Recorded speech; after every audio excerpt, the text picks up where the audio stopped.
About 15 degrees today, a little bit of a breeze. We're heading out on a loop. It's approximately 9.5 miles, so maybe 16 kilometers. So really just at the beginning of it, maybe 1 or 2 kilometers in, and I mean, it's a perfect day.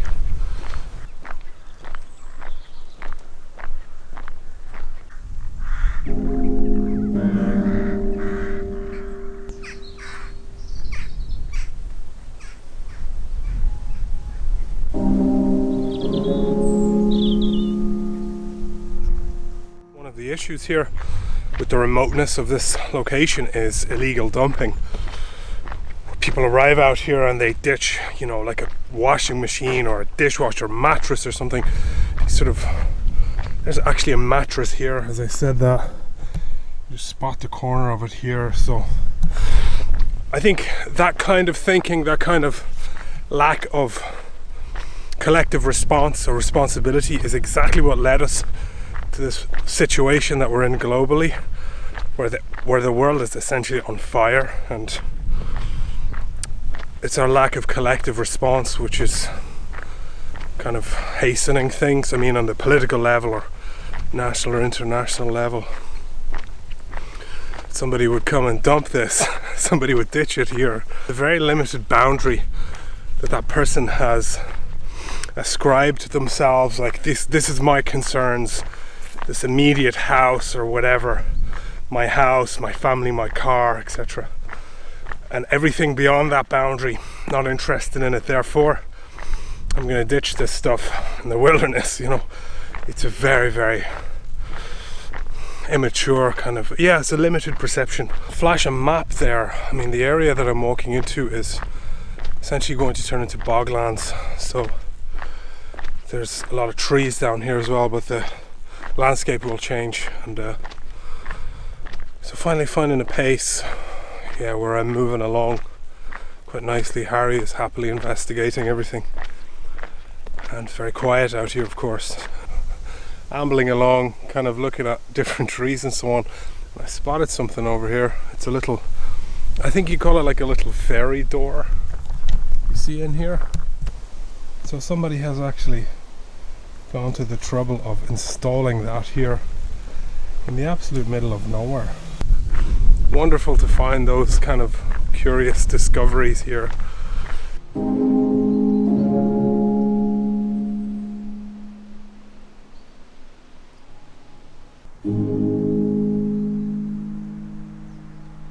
There's new restrictions on Dublin. There's obviously kind of what looks like a second wave with the virus. So with that in mind, my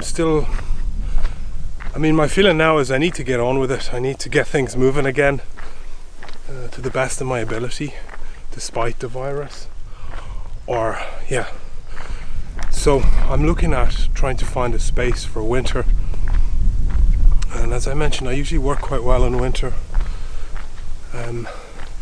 So I began the process here locally, and it's going to be a lot of paperwork. I'm going to have to ring people and knock on a lot of doors, but so I've kind of begun that. I'm also looking at other possibilities where there's the possibility to be what's called a property guardian. It's not a paid position, but you go and you occupy somebody's property while they're away, somebody's house.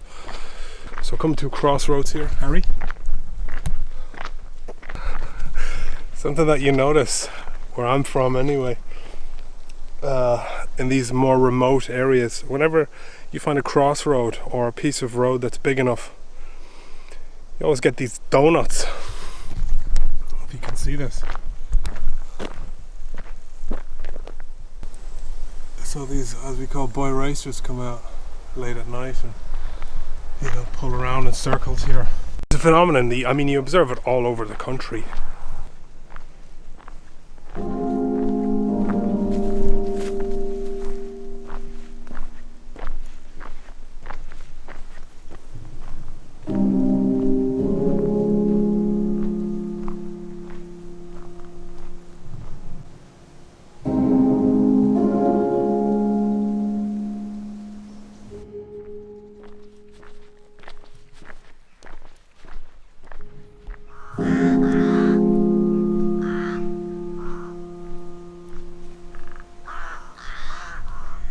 I did have a plan that I was working towards before Corona, and that was essentially to set up a studio space that would be a little bit more permanent. To that end, I was looking at France as a viable possibility. I mean, the price of property there is very reasonable, and that's something that certainly came in to consideration, particularly in these villages. There's a lot of old and abandoned buildings, structurally intact, that you just take them over and then you do a little bit of work over the years. I think I'd certainly enjoy that kind of project. In this country, property prices are just, for me, they're forebodingly high. I mean, as a single person with one income, it's not something that I would really afford. So at the same time, trying to maintain my lifestyle and to have the hours to spend in the studio. I mean, the biggest thing that you find when you're an artist is that you have to defend your time quite a lot. You have to explain your logic for your approach to your work or to your time, and it gets quite frustrating because obviously your approach to life is a bit different. However, aside from the explanations, I mean, I often see these sort of old properties. I saw one today, pretty old, sort of small cottage here. Looks like it's been abandoned for quite some time, and something like that would be, to me, would be sort of an ideal place to set up a base of some kind. Considering my options here, things that were derailed with coronavirus, and new opportunities came to light. And there's a lot of wait and see happening, which obviously gets quite frustrating. I mean, I'm thinking about next year. I mean, I've applied for a lot of grants, applications for residencies, for studio spaces and so on, and that would be for early 2021, and that would certainly give me a kind of a nice base or platform to work from. Beyond that, I'm not quite sure what comes next, and other than I need to really find my own space again. That's essential. I mean, at this stage, somebody who I met briefly in Dublin, perhaps 2 years ago, and our paths crossed again, and it was just so strange to almost to reminisce about that time where we used to go for a coffee or we go for a pint. It just seemed so underwhelming at the time. You just go and you have a pint and it's Sunday and everything is, you know, the world sort of continues to turn. And now from this point it's like, wow, that would be such a dream to stroll into Dublin City and to casually meet with somebody for a pint, you know, while the shops are not boarded up and there's people on the streets and the sense of life is still there. So I don't know when and if that will ever return, and I certainly don't think it will return to as it was, but something new I think will emerge. There's a lot of broken things in the world, and as I said, the world is essentially on fire, and a lot of things need to change in the world, and I certainly would like to be part of that change. Expected it to be a little bit more difficult, maybe to be a bit more tired. I'm not going at a very fast pace, and the trail is pretty much, you know, there's back roads and there's a little bit of open country, but it's mostly regular trail all the way, so it's not like there's many hills or mountains. So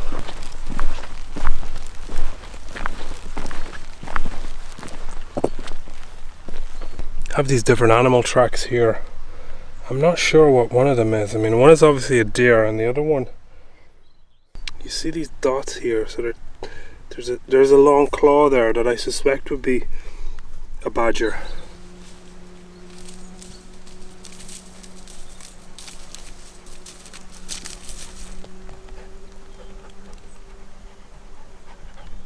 I've been spotted here.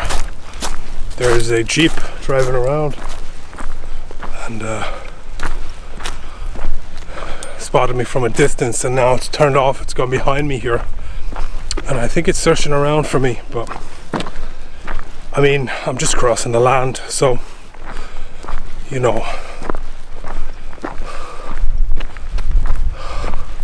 what exactly have I stolen here? I've stolen a walk in the countryside. You know, you can arrest me for that if you want, but I think I've been walking these lands before this guy owned them, so good luck to him.